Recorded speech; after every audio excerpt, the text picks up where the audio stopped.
শুয়ে পড়েছে। আরে হিরেল, তোমায় খুব ডিস্টার্ব লাগছে। কি বলবো, 24 ঘন্টা হয়ে গেল আয়শা গেছে, না তোর ফোন লাগছে না ফোন করেছে। আমার না খুব টেনশন হচ্ছে, জানি না কোনো বিপদে না পড়ে যায় ও।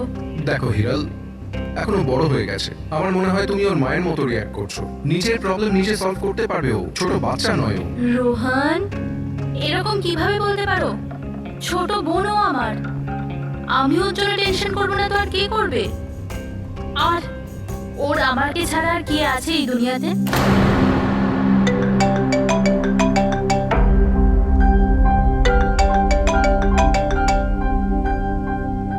হ্যালো হ্যালো, আপনি কি হিরাল বলছেন? হ্যাঁ, আমি হিরল বলছি। আপনি কে?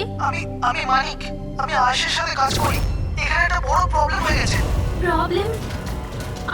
আয়শার সাথে কি হয়েছে? দেখুন, ও জঙ্গলে কোথাও হারিয়ে গেছে। ওকে খুঁজেও পাচ্ছি না, ফোনেও পাচ্ছি না। আর আমাদের ভয় হচ্ছে যে ওর কিছু হয়ে যায়নি তো।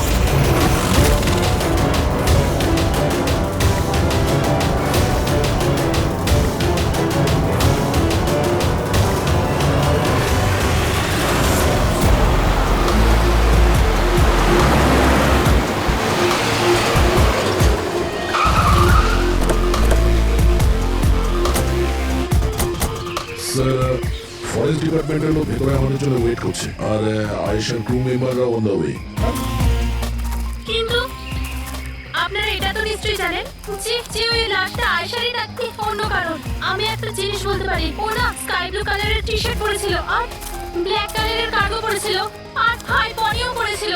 ওর জামা হাফ ডেড বডির সাথে ম্যাচ করছে কিনা এটা তো বলুন।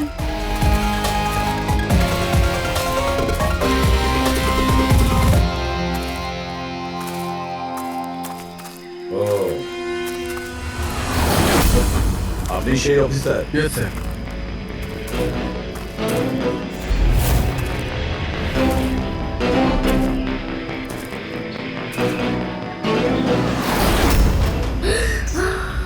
প্রশান্ত?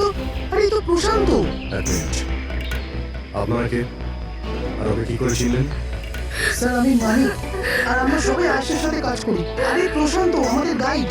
আয়েশের একটা লোকেশন খোঁজার জন্য বলেছিল, আর যখন আয়েশা হারিয়ে গেল তখন এই ওকে খুঁজতে গেছিল। এর এরকম অবস্থা, তাহলে আয়েশা কিরকম অবস্থায় আছে? না না না, না না, আয়শার কিছু হয়নি, আমি বলছি তো, trust me. Sir please please আমার বোনকে খুঁজে বাঁচিয়ে নিন স্যার, প্লিজ স্যার, প্লিজ বাঁচিয়ে নিন। দেখো, তোমার বোনকে নিশ্চয়ই আমরা বাঁচাই। আপনি ওনাকে একটু সাইডে নিয়ে যান। স্যার, এই বডিটা আজ সকালেই আমরা পেয়েছি। এই আমাদের গাইড বাহাদুর, এই বডিটাকে প্রথম দেখেছে। এই প্রশান্ত কি একা গিয়েছিল আয়েশাকে খোঁজার জন্য? হ্যাঁ স্যার, কারণ ও জঙ্গলের সমস্ত রাস্তা চিনতো। যত ভালো করেই চিনুক না কেন, রাতের অন্ধকারে ঘন জঙ্গলে বিনা পারমিশনে বিনা গাইডে রাতে ঘোরাফেরা নিজে থেকে মৃত্যুকে ডেকে আনা। তোমরা খুব বড় ভুল করেছো। এই বডিটা এইভাবে পেয়েছি, জানি না দ্বিতীয়টা কি অবস্থায় আছে। স্যার, আচ্ছা এটা বলো যে এখানে কোনো হিংস্র জানোয়ার আছে? এরকম কোনো হিংস্র জন্তু নেই। ঘন জঙ্গল, হারিয়ে যাওয়ার ভয় আছে। কোনো জন্তু জানোয়ারের আঁচড় তো মনে হচ্ছে না, কিন্তু এটা ছুরির আঘাত বলে মনে হচ্ছে। একে ছুরি দিয়ে খুন করা হয়েছে।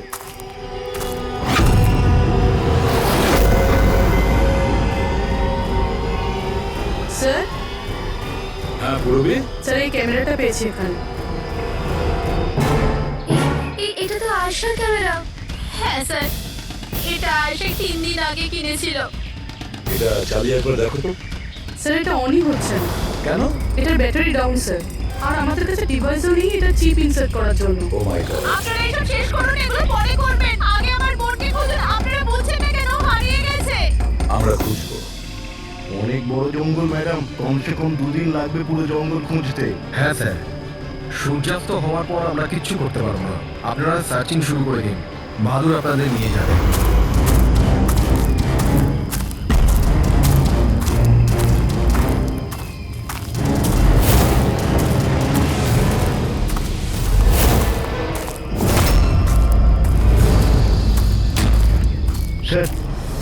স্যার, আমরা জঙ্গলের অনেক ভেতরে চলে এসেছি স্যার। স্যার এখানে কেউ আসা যাওয়া করে না স্যার। স্যার এক কাজ করি, আমরা ফিরে যাই, না হলে অন্ধকার নেমে আসবে। এখন তো অনেক আলো আছে, অন্ধকার হয়েছে কোথায়? স্যার ফিরতেও তো অনেকটা সময় লাগবে না স্যার? তো ওই হিসাবেই বললাম, এত দূর স্যার কেউ আসেই না। স্যার এখানে কিছু পাবেন না। আরে ভাই, যখন এত দূর চলে এসেছে একটু দেখে নি না ভাই। চলো চলো। আচ্ছা আচ্ছা।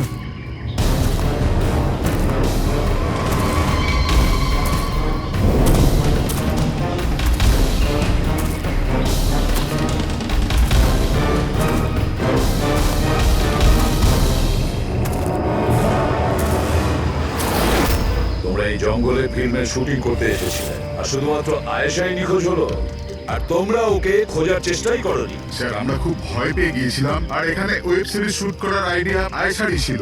স্যার আমরা ওকে আনিনি, ও আমাদের এনেছিল লোকেশন দেখাতে। হ্যাঁ স্যার, এই প্রশান্ত গাইড আয়েশার পরিচিত ছিল, আর এই কাছেই থাকতো আর জঙ্গলটাকে ভালো করে চিনতো। আর আমরা তো রাত্রিরে থাকার পর সকালে বেরিয়ে পড়তাম, সবকিছু ঠিকঠাক চলছিল, লোকেশনও পেয়ে গেছিলাম। আর এরপর আমরা টেন্টের বাইরে আগুন জ্বালিয়ে খাবার বানাচ্ছিলাম। কটার সময় ঘটনা এটা? 5টা-6টা নাগাদ। আর তখনই হঠাৎ আয়েশা নিজের ক্যামেরা নিল আর জঙ্গলের দিকে যেতে লাগলো। জঙ্গলের দিকে যাচ্ছিল কেন? ও বলেছিল যে ও আশেপাশের একটুখানি ভিডিও করে হিরণকে পাঠিয়ে দেবে, আর এটাও বলেছিল আশেপাশেই থাকবে আর তাড়াতাড়ি ফিরে আসবে।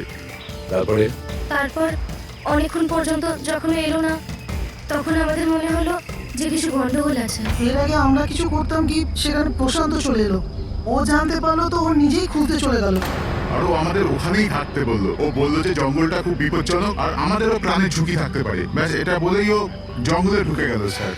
তার মানে ওই প্রশান্ত আর ফিরে আসেনি, আর তোমরা পালিয়ে গেছো এখান থেকে নিজেদের বাঁচাতে। না স্যার, আমরা ওখানেই ছিলাম যখন চিৎকারটা শুনলাম। 15-20 মিনিট পর্যন্ত একটা মেয়ের। স্যার স্যার ওই চিৎকার শুনে আমরা খুব ভয় পেয়ে গেছিলাম, আর তারপর আমরা ওখান থেকে পালিয়ে গেলাম। স্যার, আমরা খুব বড় ভুল করে ফেলেছি। চিৎকারটা শুনে আমাদের এখান থেকে পালানো উচিত হয়নি, আয়েশাকে সাহায্য করা উচিত ছিল। সত্যিই তোমরা একটা বড় ভুল করেছো। আয়েশার চিৎকার শুনে যদি তোমরা জঙ্গলে ঢুকতে, আয়েশা এখন আমাদের সঙ্গে থাকতো, আর প্রশান্ত ও হয়তো বেঁচে যেত। তুমি তো বলছিলে যে এত ভেতরে জঙ্গলে কেউ আসতে পারে না, এটা কি? স্যার আমি জানি না, কিন্তু এটা আমাদের ডিপার্টমেন্টের কখনোই নয়। জঙ্গলের মধ্যে টেন্ট, দেখছি এর ভেতরে কে আছে।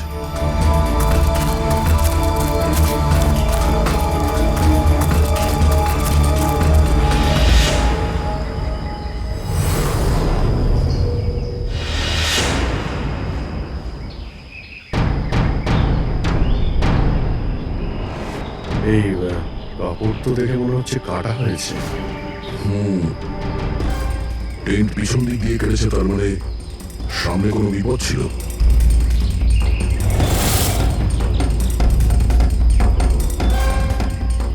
ছুরি, এটা দিয়েই কাটা হয়েছে। বাইরে গন্ডগোল হতেই পিছন থেকে কেটে পালিয়ে গিয়েছে।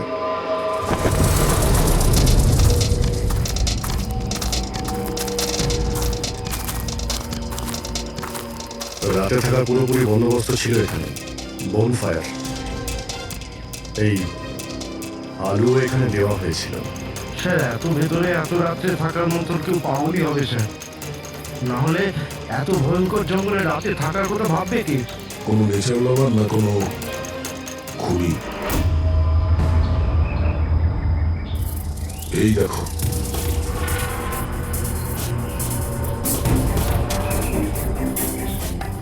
রক্ত। মনে হচ্ছে এখানে এই পাথরের ওপর কেউ বসেছিল, হতে আগুন পোয়াচ্ছিল, আর কেউ ওর উপর হামলা করেছে। এটা দেখে টেন্টের মধ্যে যে ছিল সে পালিয়ে গেছে। চলো আগে গিয়ে দেখি। স্যার স্যার সূর্য অস্ত যাচ্ছে স্যার, ফিরতেও 2 ঘন্টা কমসে কম লাগবে। ফিরে যাই স্যার। ঠিক আছে, কালকে আবার আসবো। স্যার আমরা আয়েশার টিমকে এই ছবিগুলো দেখিয়েছিলাম, ওরা বললো যে এই টেন্ট ওদের ক্যাম্পের নয়। সো হ্যাঁ পুরবি, আয়েশার ক্যামেরা চিপ। হিরণদি, তুমি এটা মিস করলে। আমি তোমায় বলেছিলাম না আমার সাথে এসো। জানো এখানে এত বেশি গ্রিনারি আছে। লুক এট দিস, এতগুলো গাছ। It's so beautiful. আমি হাঁপিয়ে গেছি। মনে হচ্ছে আমি জঙ্গলের অনেক ভেতরে এসে গেছি। জঙ্গল তো পুরো একই রকমের না? আমি রাস্তা খুঁজে নেব, খুব একটা মুশকিল নয়।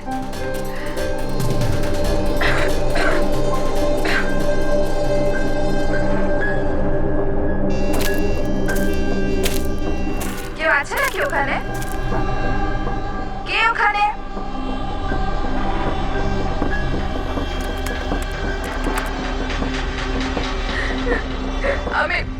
আমি ফেঁসে গেছি এখানে। আমি কিছু বুঝতে পারছি না, এখান থেকে আমি কি করে বাইরে যাব। আই এম সরি দিদি, আমার এখানে আসা উচিত হয়নি। আমার মনে হচ্ছে না যে আমি এখান থেকে বেঁচে ফিরতে পারবো। আমায় ক্ষমা করে দিও।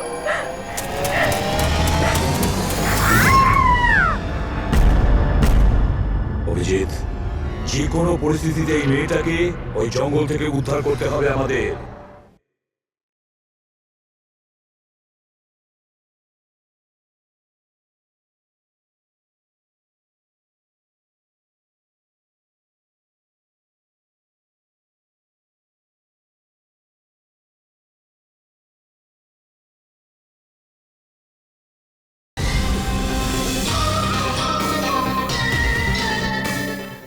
বস হ্যাঁ স্যারকে বস, আয়শা যে জিনিসগুলো রোজ ব্যবহার করত, আমি সেই প্রত্যেকটা জিনিস থেকে ডিএনএ স্যাম্পল নিয়েছি। কিন্তু আশ্চর্যের ব্যাপার, কোনো স্যাম্পলই আয়শা ডিএনএ এর সঙ্গে ম্যাচ করছে না। কিন্তু হ্যাঁ, খুনির ব্যাপারে একটা খুব গুরুত্বপূর্ণ সূত্র পেয়েছি। সেটা কি স্যার? বস, এই ডিএনএ প্রোফাইলটা দেখো। এই দুটো ডিএনএ প্রোফাইলই দুটো আলাদা আলাদা লোকের, কিন্তু অদ্ভুত ব্যাপার হচ্ছে যে দুটো প্রোফাইলই আমি একই লোকের শরীর থেকে পেয়েছি, প্রশান্ত শরীর থেকে। প্রশান্ত শরীর থেকে? হ্যাঁ বস। সেটা কি হবে? প্রশান্তর মৃত্যু অগণিত ছুরির আঘাতের জন্য হয়েছে, আর ও শরীরে যে খাবার চিহ্নটা আছে সেটা আসল নয়, তৈরি করা হয়েছে নকল। আর সবচেয়ে আশ্চর্যের ব্যাপার হচ্ছে যে প্রশান্তের লাশের থেকে আমি ওর রক্ত ছাড়া আরো কারো রক্ত পেয়েছি।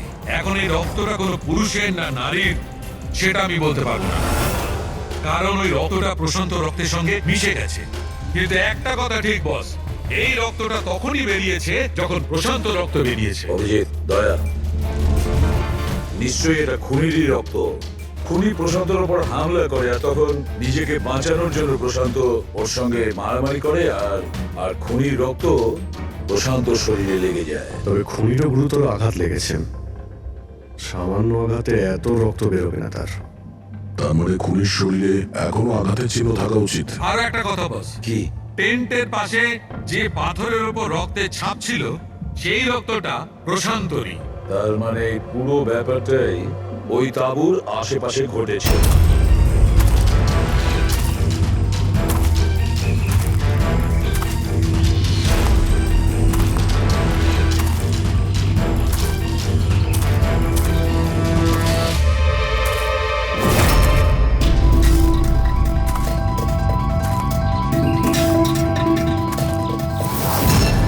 স্যার?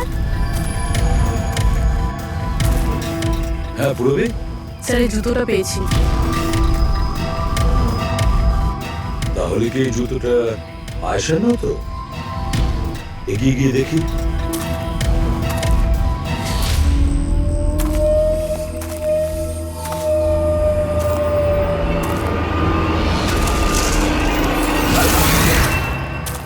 স্যার, হ্যাঁ, এই দেখুন স্যার।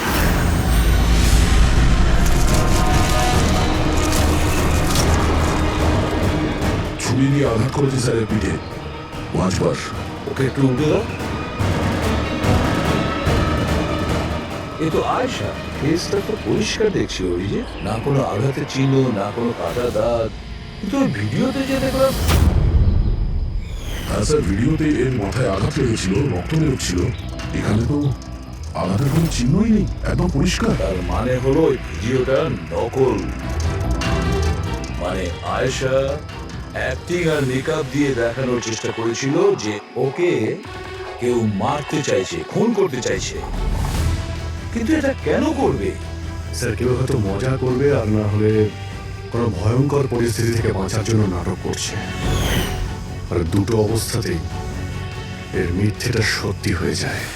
আর ও যা কিছু করেছিল, কেন করেছিল, সে তো বন্ধু আর আত্মীয়রাই বলতে পারবে। সবাইকে ডেকে নাও, দেখ আয়েশার সমস্ত ফোন রেকর্ড চেক করো। দেখো এই ঘটনাটার পরে ও কাদের কাদের সঙ্গে কথা বলেছিল আর তারা সেই মুহূর্তে কোথায় ছিল।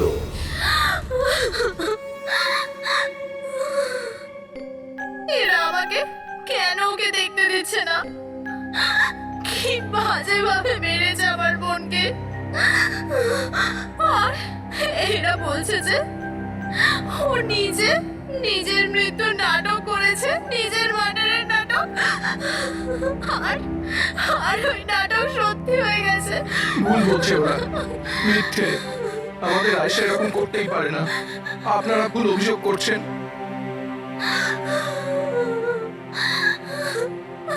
দেখুন, আপনার দুঃখ আমরা বুঝতে পারছি, কিন্তু এই অভিযোগ ভুল নয়, সত্যি। এটা আয়েশার ক্যামেরা থেকে যে থার্ড ক্লিপিংটা আমরা পেয়েছি, সেখানে আয়েশার মুখের উপরে অনেকগুলো ক্ষত চিহ্ন ছিল, কিন্তু যখন আমরা আয়েশার লাশটাকে পাই তখন ওর মুখ আর গলা পরিষ্কার ছিল। কেন, কি হবে? এই ভিডিওটাতে আয়েশা মজা করছিল না তো? ওর মজা করার স্বভাব ছিল না তো? একদম না। ওর জীবনে এত সমস্যা ছিল যে ও মজা করার কথা ভাবতেই পারতো না। ও জঙ্গলে হারিয়ে গিয়েছিল, আর কোনো মানুষ এই সিচুয়েশনে মজা কি করে করবে? অন্য কারো কথা জানি না, কিন্তু আয়েশা এটা অবশ্যই করেছে। আর যদিও মজা করে না করে তো ইচ্ছে করেই করেছে। কি কেউ এটা কেন প্রমাণ করার চেষ্টা করবে যে তার সঙ্গে কিছু অন্যায় হয়েছে? আয়েশা এরকম কেন চাইবে? হ্যাঁ, ওর ওপর সত্যিকারের অ্যাটাক হয়েছিল, ও মারাও গেছে, ওটা আলাদা কথা, কিন্তু ও এই নাটকটা কেন করেছিল? কি সত্যি কি ও কোনো প্রবলেমে ছিল যার কারণে ওকে এই ড্রামাটা করতে হয়েছিল? হ্যাঁ, ও সমস্যায় ছিল, এমন সমস্যা যার থেকে ওকে মৃত্যুই বাঁচাতে পারতো। মানে তুমি কি বলতে চাইছো? স্যার, হ্যাঁ পেটে, এটা আয়েশার কল রেকর্ডস। বিশেষ কিছু পেয়েছো? হ্যাঁ স্যার, একটা লোক আছে কেতান, সে আয়েশাকে অনেকগুলো মেসেজ আর কল করেছিল। এমনকি যেই রাতে আয়েশা খুন হয়েছিল সেই রাতেও ওর ফোন জঙ্গলের কাছেই ছিল, 2 কিলোমিটারের মধ্যে। এই কেতনকে খুনের রাতে ও জঙ্গলের আশেপাশেই ছিল। কে? হ্যাঁ, স্যার, ও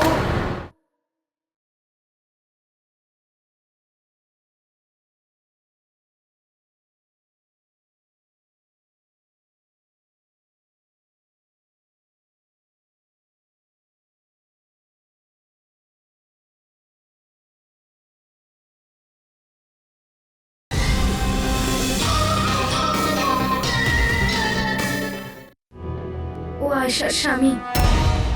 দুজনে আলাদাই থাকতো।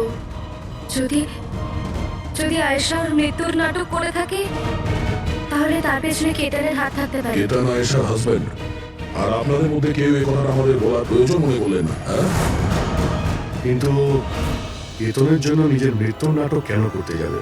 আমার মনে হয়েছিল যে আমরা কেতনের থেকে মুক্তি পেয়ে গেছি, কিন্তু আমি কি করে জানবো ওই আমার বোনের প্রাণ নিয়ে নেবে? প্লিজ, কেতনই আমার বোনকে মেরেছে। আমি তুমি বলছি নিজেকে সামলাও please. Ketna, please calm down. আপনারা প্লিজ নিজেদের মধ্যে কথাবার্তাটা থামান আর আমাদের বলুন কি ব্যাপার। আমি আপনাদেরকে বলছি, আসলে আজ থেকে 2 বছর আগে কেতন আর আয়েশার একটা ট্রিপে আলাপ হয়েছিল। আয়েশা কেতনকে বিয়ে করেছে। তাড়াহুড়োতে সিদ্ধান্ত নেওয়ার শখ ছিল ওর, কিন্তু জানতো না এই সিদ্ধান্তটা কতটা ভুল নিয়েছিল। কেতন ওর যোগ্য ছিল না, একটা পাগল লোক ছিল, পজেসিভ ছিল, ওর জীবনটা অতিষ্ঠ করে রেখেছিল। এই জন্য 6 মাস আগে ওকেও ছেড়ে দেয়। এছাড়া আর কি করতো? আমরা সবাই দেখেছিলাম ওকে কিরকম টর্চার করা হতো। মানিক, আজকে সব অডিশন এই ক্যামেরাতে আছে, স্ক্রিনে প্লে কর, স্যারকে দেখাতে হবে। আর আয়েশা এক্ষুনি এসে যাবে। ঠিক আছে। আয়েশা, আয়েশা, কি হয়েছে? আরে ওকে আয়শা তুই ঠিক আছিস? কি করে হলো এসব? কে করলো এসব? আরে তোমরাও না কত প্রশ্ন করো, কিচ্ছু হয়নি আমার। আসলে কি হয়েছে, তাড়াতাড়িতে সিঁড়ি দিয়ে নামছিলাম আর পা পিছলে গেছে। চুপ কর আশা, কত কভার আপ করবি? আমি তো এটা বুঝতে পারছি না, তুই ছেড়ে দিচ্ছিস না কেন এই মানুষটাকে? আমি ছেড়ে দিলেও ও আমায় ছাড়বে না। আরে আইন বলে কিছু আছে নাকি? পুলিশের হাতে তুলে দিও ওকে। কেউ ওর কিচ্ছু করতে পারবে না। ওকে যদি পুলিশে ধরেও নিয়ে যায়, ও সেখান থেকেও চলে আসবে আর আমাকে খুঁজে বার করবে, তারপর আমায় ছাড়বে না। কখন থেকে ফোন করছিস তুমি? হ্যাঁ, ধরছিস না কেন? এখানে বসে টাইম পাস করছিস? হ্যাঁ, না কেতন, তোর এত সাহস কি করে হলো? কেতন আমি ডাক্তারের কাছে গিয়েছিলাম, তাই ফোন সাইলেন্ট ছিল, অন করতে ভুলে গেছি। ওকে, ডক্টর, হ্যাঁ আজকাল খুব বেশি যাচ্ছিস তো ওর কাছে? কেতন কি বলছো? এরকম কিচ্ছু নয়। আর তুমি বলে আমি ডাক্তারের কাছে আর কোনোদিন যাবো না। আমাকে প্লিজ ছেড়ে দাও, আমাকে ক্ষমা করে দাও। তোকে তোর যোগ্যতা দেখাই, চ। সব ছাড়ো ওকে। এই, নিজের কাজে মন দে, বুঝেছিস? এনাফ। এনাফ। মানুষ না, এই কেতন তো জানোয়ার। তোমরা কেতনের ব্যাপারে আমাকে আগে বলনি কেন? আপনারা যা বললেন সেটা শুনে তো মনে হচ্ছে কেতনই আমাদের প্রাইম সাসপেক্ট। মনে হচ্ছে কেতনের কারণেই সেটা করেছে। আর কেতন আয়েশার অভিনয়টাকে বাস্তবে পরিণত করেছে। যদি যদি তোমরা কেতনের ব্যাপারে আমাকে একটু আগে জানাতে পারতে। গত 6 মাস ধরে আয়শা আমাদের সাথেই ছিল, আর এর মধ্যে একবারও তো কেতনের সাথে দেখাও করেনি। আর শহর থেকে এত দূরে জঙ্গলে আসতে পারে সেটা তো আমরা ভাবিইনি। এই ধরনের পাগল আর সন্দেহবাতিক লোক যে কোনো কিছুই করতে পারে। হ্যাঁ, কেতনের অ্যাড্রেস আর টেলিফোন নাম্বারটা আমাদের দেবেন।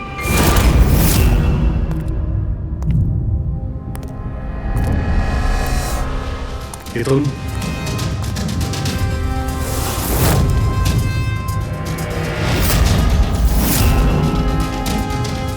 স্যার, এই ফটোগুলো দেখে তো মনেই হচ্ছে না যে দুজনের মধ্যে কোনো ঝামেলা ছিল।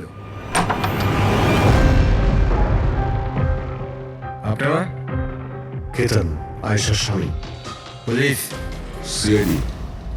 আপনারা কি করতে এসেছেন এবার? আমার আয়েশা চলে গেছে, আমার জীবন বরবাদ হয়ে গেছে। আপনারা কি চান আমার থেকে? ইনফরমেশন তোমার আর আয়েশার ব্যাপারে। শুনেছি তুমি নাকি খুব বিরক্ত করতে ওকে। স্যার, আমি ওকে অনেক ভালোবাসতাম, নিজের থেকেও বেশি। সেই কারণে ওকে টর্চার করতে, মারতেও? হ্যাঁ, আমি কারো টর্চার করবো ওকে? তোমার কাছ থেকে বাঁচার জন্য কোর্টের কাছে সাহায্য চেয়েছিল, তাও তুমি ওকে বিরক্ত করা বন্ধ করো না। স্যার, মিথ্যে কথা এসব, এরকম কিছুই ছিল না। মিস্টার কেতন, রেকর্ড আছে আমাদের কাছে। তুমি বারবার ওকে ফোন করে আর মেসেজ করে হুমকি দিয়েছিলে। আর এটাও কাউকে বলেওনি, আমরা জেনে গেছি। আর তাছাড়াও গত 6 মাস ধরে তুমি হেরাল আর রোহানের ঘরের আশেপাশে ঘোরাফেরা করছিলে। আর যে রাতে আয়েশা খুন হয়েছে ওই রাতে তুমি ওই জঙ্গলেই ছিলে। এগুলো তোমার ফোনের লোকেশন থেকে পাওয়া গেছে। নিজের অপরাধটাকে লুকানোর চেষ্টা করো না, কোনো লাভ হবে না। আর এই ডবল মার্ডারে খুনিরও প্রচুর আঘাত লেগেছে। এই কি করে লাগলো তোমার? স্যার, এই আঘাতটা ওই দিন ঝোপেতেই লেগেছিল, কিন্তু এরকম কিছুই নয় যেটা আপনারা ভাবছেন। স্যার, আমি আয়েশাকে মারিনি। স্যার, আমি মানছি যে আমি ওই দিন জঙ্গলে গিয়েছিলাম, কিন্তু স্যার আমি তো শুধু ওর সাথে কথা বলার জন্য গিয়েছিলাম। স্যার, পুরো 6 মাস হয়ে গেছে আমি ওকে দেখিনি পর্যন্ত। খুব মিস করতাম স্যার ওকে। ওর সাথে দেখা করতে চাইতাম, ওর সাথে কথা বলতে চাইতাম, যাতে ওকে বাড়িতে ফিরিয়ে আনতে পারি, যাতে আবার টর্চার করতে পারো। না স্যার, আমি বদলে গেছি স্যার। স্যার, আমি তো এটাই বলতে চেয়েছিলাম, কিন্তু যখন আমি জঙ্গলে গেলাম দেখলাম যে ও অন্য কারোর সাথে যাচ্ছে জঙ্গলের ভেতর। স্যার, আমি কি করতাম স্যার? আমি এমনিতেই মাথা গরমের লোক, আমি ভাবলাম বেকার বেকার ঝামেলা তৈরি হবে, সেই জন্য আমি চুপচাপ বাড়ি ফিরে এলাম স্যার। স্যার, ট্রাস্ট মি, আমি কিচ্ছু করিনি, আমি মারিনি ওকে স্যার। দেখো কেতন, তুমি এখনো আমাদের সন্দেহের তালিকায় আছো। যতক্ষণে কেসটা শেষ না হচ্ছে তুমি হেফাজতে থাকবে। স্যার, এই কেতনের কাছে কিন্তু আয়েশাকে মারার মোটিভ ছিল। ও তো বেঁচে গেছে, এবার বাকি রয়েছে এরা সবাই। হিরাল, সায়রা, অজিত, মানিক আর রোহান, এরা কি সবাই আয়েশার আপনজন ছিল? এদের কি মোটিভ হতে পারে? কারণ এদের মধ্যে তো কোনো প্রবলেম নজরে পড়ছে না। কেউ তো হবে স্যার যার আয়েশার মৃত্যু হলে লাভ হবে। কেউ কি পাবে ও মারা গেলে? সম্পত্তি, টাকা, টাকা, ইন্স্যুরেন্সের টাকা। হ্যাঁ, ইন্স্যুরেন্স। রবি, ফেডরিক, একটা কাজ করো, এই শহরে যতগুলো ইন্স্যুরেন্স কোম্পানি আছে সেখানে গিয়ে খোঁজ নাও আয়েশার নামে ওদের কাছে কোনো লাইফ ইন্স্যুরেন্স পলিসি আছে কিনা। কিন্তু একটা কথা, আয়েশার বন্ধু বা তাদের ফ্যামিলির কাউকে বলবে না কিছু। যদি ওদের মধ্যেই কেউ খুনি হয়, সে সতর্ক হয়ে যাবে।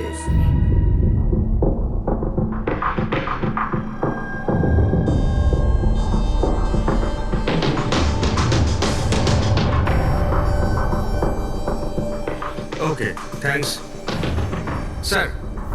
হ্যাঁ ফেডরিক, আয়েশার অ্যাকাউন্টে মাত্র 1 লাখ টাকা আছে, কোনো ফিক্সড ডিপোজিট পর্যন্ত নেই। স্যার, তানিশা ইন্স্যুরেন্স প্রাইভেট লিমিটেডের কাছে আয়েশার নামে একটা বীমা পলিসি রয়েছে 50 লাখ টাকার। ও আচ্ছা। আর এই টাকা আয়েশার ভাগ্নি মানে ও দিদি আর জামাইবাবুর মেয়ে নিমিষা পাবে। আচ্ছা, তাহলে এই ব্যাপার। স্যার, আসলে আপনারা কি চাইছেন? আমার যা জানা ছিল আমি সবকিছু বলে দিয়েছি। আর আপনারা জানেন আমার স্ত্রীর শরীর কতটা খারাপ। এখন আমার ওর সঙ্গে থাকা উচিত, আর আপনারা আমাকে এখানে আটকে রেখেছেন। স্যার, বলার কি বাকি আছে? সব বলে দিয়েছি। অনেক কিছু বাকি আছে। তুমি একটু বেশি কথা বলো, সেই জন্য যা কিছু প্রশ্ন করব ঠিক তারই উত্তর দেবে। এই তোমার ওইখানে যে ফ্যাক্টরিটা আছে ওটা তো বাজেয়াপ্ত হতে চলেছে। এই লোন তুমি শোধ করতে পারোনি কি? হ্যাঁ, কিন্তু আপনারা এগুলো কেন জিজ্ঞাসা করছেন? আপনারা এগুলো কি করে জানলেন? প্রশ্ন নয়, শুধু উত্তর। আয়েশা তোমাদের সাথে তোমাদের বাড়িতেই থাকতো না? তাহলে 7 দিনে তুমি ওকে 41 বার কল করেছো কেন? বাহ বাহ বাহ, 7 দিনে 41টা কল এসেছে আয়েশা, দারুণ ব্যাপার। আর তার উপরে তুমি অর্থ কষ্টে ভুগছিলে, তাই না? আর আয়েশার মৃত্যুর পরে তোমার ছোট বাচ্চা টাকা পেত 50 লক্ষ টাকা।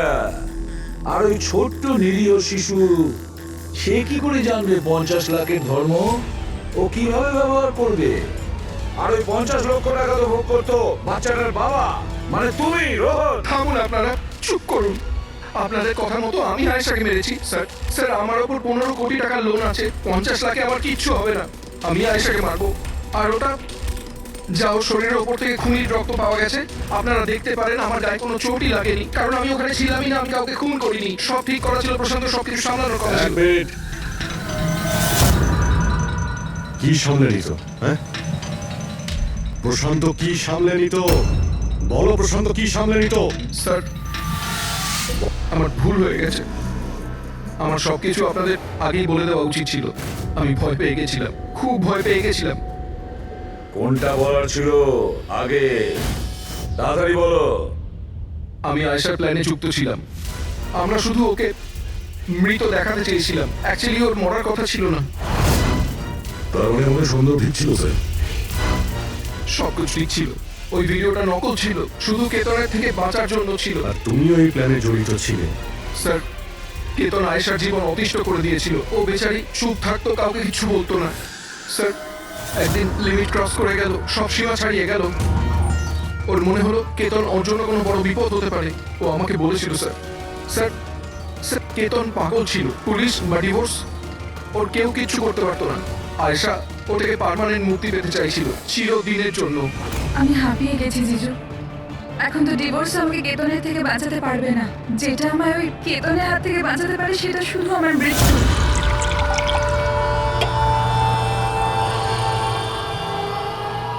আয়েশা, এটাই যদি একমাত্র রাস্তা হয় তাহলে এটাই ঠিক। তোমার মৃত্যু তোমায় কেতনের হাত থেকে বাঁচাতে পারে। মরে যাও। হোয়াট? রিল্যাক্স। আমার কাছে একটা আইডিয়া আছে। আমাদেরকে এমন কিছু করতে হবে যাতে মনে হয় আয়েশা মরে গেছে। তোমার সাথে কোনো দুর্ঘটনা হলো বা কেউ তোমাকে মেরে দিল আর বডিকে এতটা খারাপ করে দেওয়া হলো যে কেউ চিনতে না পারে, আয়শা, তারপর তুমি এখান থেকে অনেক দূর চলে যাবে আর তোমার ওই ইন্স্যুরেন্সের টাকা যেটা মিনমিন নামে আছে আমি তোমাকে পৌঁছে দেবো। 50 লাখ টাকা দিয়ে একটা নতুন জায়গা, নতুন লাইফ, নতুন করে শুরু করবে।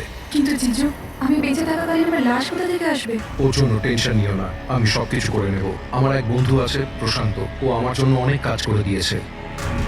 কিন্তু হ্যাঁ আয়েশা, এরপরে তুমি কখনো জীবনে আমার সাথে, মিমির সাথে, হিরেলের সাথে কোনোদিন দেখা করতে পারবে না। হ্যাঁ, কিন্তু ওই পাগল লোকটার থেকে তুমি সারা জীবনের জন্য মুক্তি পেয়ে যাবে, তুমি মুক্ত হয়ে যাবে। সবকিছু ঠিক ছিল, সবকিছু প্ল্যান মাফিক চলছিল। আমি আয়েশা আর প্রশান্তর সঙ্গে ফোনে যোগাযোগ রেখে চলছিলাম, তারপর জানি না হঠাৎ করে ফোন কেটে গেল। আমি জানতাম ওখানে একটা মেয়ের মৃতদেহ পাওয়া যাবে, যার ব্যবস্থা আমি বাধ্য হয়ে করেছিলাম। শুধু আয়েশার জামা কাপড় ওই মেয়েটিকে পরানোর কথা ছিল, ওর মুখটা এত খারাপ ছিল যে কেউ চিনতেও পারতো না। কিন্তু স্যার, সিরিয়াসলি আমি তো শকে ছিলাম। ওটা মেয়েটার নয়, প্রশান্তের বডি ছিল। স্যার, প্রশান্ত তো আয়েশাকে সকাল হওয়ার আগেই জঙ্গল থেকে অনেক দূরে নিয়ে যাওয়ার কথা ছিল, কোনো সেফ জায়গায়। কিন্তু হঠাৎ করে কি হয়ে গেল স্যার? স্যার, আমার যতটা জানা ছিল আপনাদের বলে দিয়েছি স্যার। স্যার, প্রশান্তকে কে মেরেছে, আয়েশাকে কে মেরেছে আমি জানি না। স্যার, তার মানে তৃতীয় কোনো ব্যক্তি ছিল যে প্ল্যানটার ব্যাপারে জানতো, যে আয়েশাকে চিনতো, প্রশান্তকেও চিনতো, আর ওই সময় ওই জঙ্গলেই ছিল। কোনো তৃতীয় ব্যক্তি? হ্যাঁ, কোনো তৃতীয় ব্যক্তি। তোমার প্ল্যানের হিসাবে টেন্টে প্রশান্ত এবং আয়েশা থাকার কথা ছিল, কিন্তু টেন্টের পাশে একটা পাথরের উপর প্রশান্ত রক্ত পাওয়া গেল, আর ওই টেন্টটা পেছন থেকে ফাটা ছিল। মানে আয়েশা টেন্টের সামনে থেকে যাওয়ার বদলে পেছন থেকে ছিঁড়ে বেরিয়েছে। মানে ও বিপদটা আগে থেকে বুঝতে পেরেছিল। হতে পারে ও প্রশান্তর সঙ্গে যা কিছু হয়েছিল সেটা দেখে ফেলেছিল। ইট ইজ ক্লিয়ার যে ওখানে কোনো তৃতীয় ব্যক্তি ছিল। ও প্রথমে প্রশান্তকে মেরেছে, তারপর আয়েশা পেছনে বলেছে। কারেক্ট। যদি ভালো করে দেখা যায় তাহলে ওই রাতে জঙ্গলে এটাই হয়েছিল যে প্রশান্ত আর আয়েশা জঙ্গলে যায়, আয়েশা টেন্টের ভিতরে ঘুমোচ্ছিল আর প্রশান্ত বাইরে বসে আগুন জ্বালাচ্ছিল।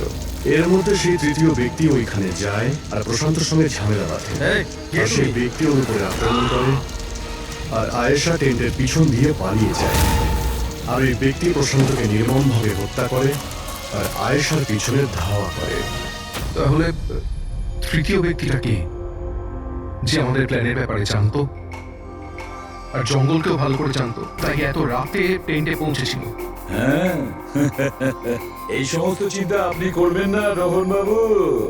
এই তৃতীয় যে আছে না, তাকে তো আমরা ধরেই ছাড়বো। হ্যাঁ, হোক বা না হোক, এই ধাঁধার সমাধান এখানে আছে, এর মধ্যে, কিন্তু আমরা দেখতে পাচ্ছি না। খুনি হবে তো স্যার এদের মধ্যেই কেউ, কিন্তু আমরা দেখতে পাচ্ছি না। বলবি ওই ক্লিপিংটা চালাও যেটা আমরা আয়েশার ক্যামেরা থেকে পেয়েছিলাম, ফার্স্ট ক্লিপ।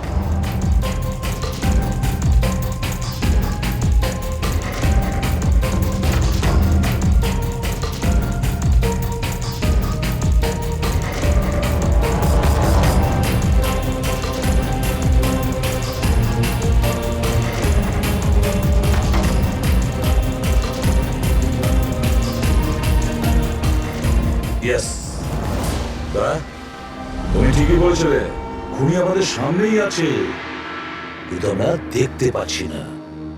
একটা কাজ করো, সবাইকে জঙ্গলে ডেকে নাও, তখনই বোঝা যাবে। স্যার, এখনো আপনারা আমার উপর সন্দেহ করছেন, যেখানে আমি আপনাদের সবকিছু সত্যি কথা বলেই দিয়েছি। স্যার, আমি আমার বউকে কেন মারবো স্যার? আমি তোকে ভালোবাসি স্যার। আমার বোনের খুনিকে খোঁজার বদলে আপনারা আমাদেরই জিজ্ঞাসাবাদ করছেন। আর ওর গায়েব হওয়ার খবর তো আমি হিরাল ম্যামকে দিয়েছি, আর আমরা যদি কিছু করতাম তো আমরা কেন ফোন করতাম? হ্যাঁ, কিন্তু কেউ তো আয়েশাকে খুন করেছে, আর কে খুন করেছে সেটা আমরা জানি। আয়েশাকে খুন তোমাদের মধ্যেই কেউ করেছে, তোমাদের মধ্যেই কেউ। আমাদের মধ্যে কে হতে পারে স্যার? এখনই জানতে পারা যাবে। রোহন, তুমি একটা কথা বলো, আয়েশা রেকির জন্য তোমার বাড়ি থেকে দুর্ঘটনা একদিন আগেই গিয়েছিল না? হ্যাঁ স্যার, একদিন আগে গিয়েছিল। আর এটা সেদিনেরই ছবি, তাই না? যেদিন ওর রেকিতে যাওয়ার কথা ছিল। আয়শার অ্যাকাউন্ট ওই পোস্ট করেছে, তো ওরই হবে। আর আপনারা আমার বোনের খুনিকে খোঁজার বদলে এরকম ফালতু জিজ্ঞাসাবাদ করছেন, আমাদের উপরে ব্লেম করছেন। এতে কি প্রমাণ পাবেন আপনারা? এটাই যে তোমরা আয়েশাকে জীবন্ত দেখেছিলে শেষবার ওই দিনই, তারপরও নিখোঁজ হয়ে গেছিল, তোমরা আমাদের বলেছিলে। আচ্ছা, ও কি কি পড়েছিল অপর্ণা, তুমি বলেছিলে, তোমার মনে আছে? হ্যাঁ, ওরা স্কাই ব্লু কালারের টি-শার্ট পরেছিল আর ব্ল্যাক কার্গো প্যান্ট ছিল। হাই পনিও পরেছিল। আপনার তো নিশ্চয়ই মনেই আছে। হিরণ, তুমি কি করে জানলে আয়েশা মরার সময় কি কাপড় পরেছিল? বলো, আরে বলো না। কারণ সেই দিন এ জঙ্গলেই ছিল। এই প্রশান্তকে মেরেছে আর তারপর আয়শার পিছনে দৌড়ল, ওর পিছু নেয় আর ওকে মেরে ফেলে। আর প্রশান্তকে মারার সময় তোমার গভীর আঘাতও লাগে। দেখাও। পথ সারুন আমার, দূরে থাকুন হ্যাঁ আমার থেকে। একে তো আপনারা আমার বোনের খুনিকে খুঁজে পাচ্ছেন না, তার উপরে আমার উপরে অভিযোগ দিচ্ছেন। হ্যাঁ,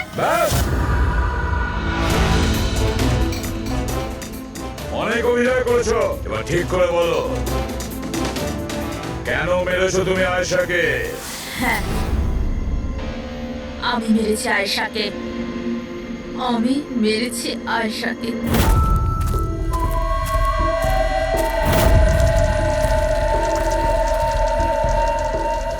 হিরণ ম্যাম, আপনি? আসতে বলো। আয়েশা না উঠে পড়ে। ইনফ্যাক্ট আমি বলছি যে ওকে সব সময়ের জন্যই না ঘুম পাড়িয়ে দাও। এটা কি বলছেন ম্যাডাম? রোহান তো তোমাকে আয়েশাকে সুরক্ষিতভাবে এই জঙ্গল থেকে বাইরে বার করার জন্য কত টাকা দিয়েছিল? 2 লাখ টাকা। আমি না তোমাকে 5 লাখ টাকা দেব আয়েশার প্রাণ নেওয়ার জন্য। হিরণ ম্যাম, এসব কি বলছেন? আয়েশা ম্যাডাম আপনার বোন, আর আমি ওকে বাঁচানোর সওদা করেছি। আমি ওর সাথে বেইমানি করতে পারবো না।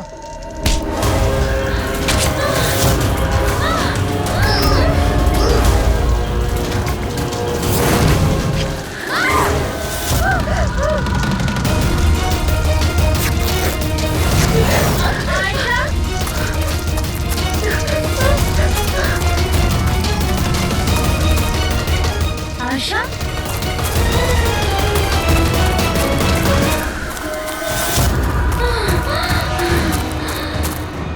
আয়েশা, আমার কাছে আয় আয়েশা। আমি তোকে বাঁচাতে এসেছি আয়েশা। ও তোকে ঠকাচ্ছিল আয়েশা। তোর ইন্স্যুরেন্সের টাকার জন্য তোকে মারতে চেয়েছিল আয়েশা। আমার বোন।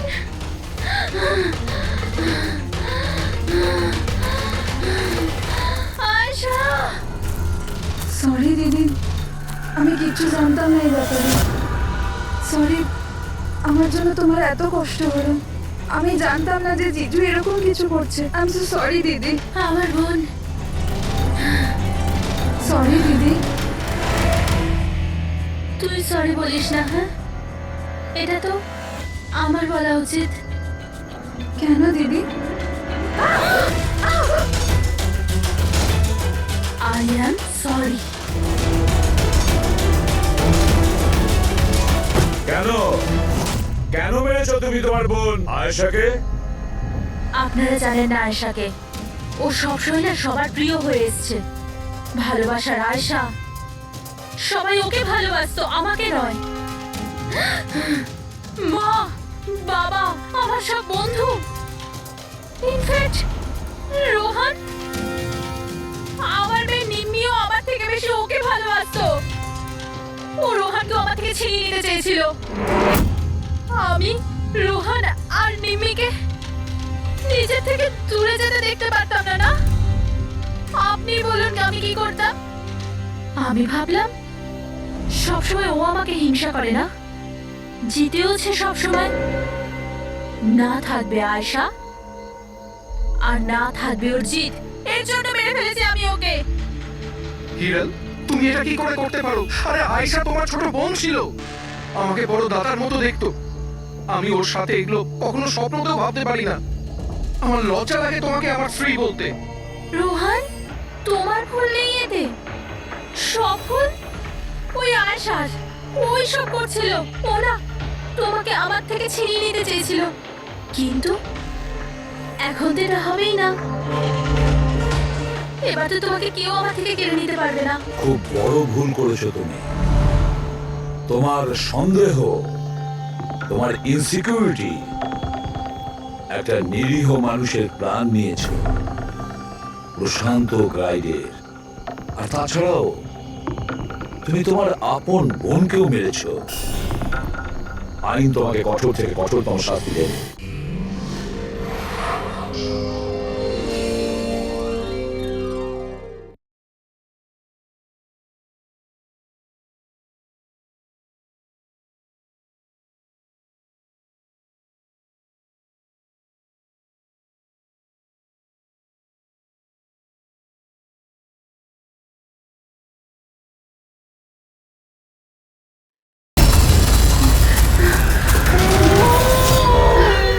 কোথায় যাবো?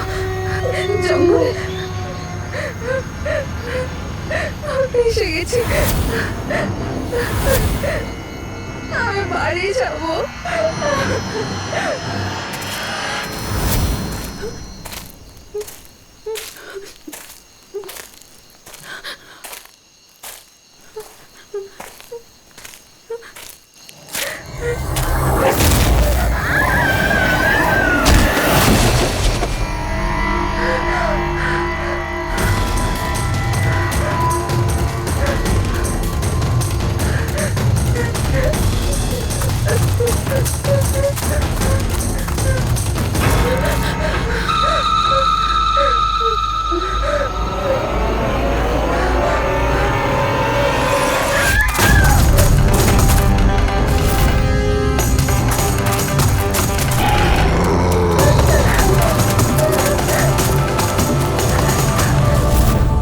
নিমি ঘুমিয়ে পড়েছে?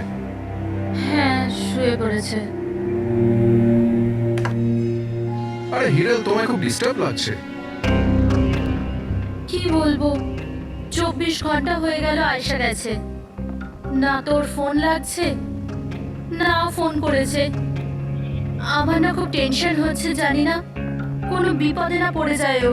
দেখো হিরাল, এখনো বড় হয়ে গেছে। আমার মনে হয় তুমি ওর মায়ের মতো রিয়াক্ট করছো। নিজের প্রবলেম নিজে সলভ করতে পারবে ও, ছোট বাচ্চা নয় ও। রোহান, এরকম কিভাবে বলতে পারো? ছোট বোনও আমার, আমি ওর জন্য টেনশন করবো না তো আর কে করবে? আর ওর আমাকে ছাড়া আর কে আছে এই দুনিয়াতে?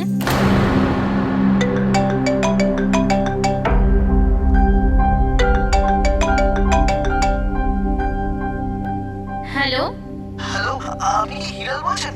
হ্যাঁ, আমি হিরল বলছি। আপনি কে? আমি মানিক। আমি আয়েশের সাথে কাজ করি।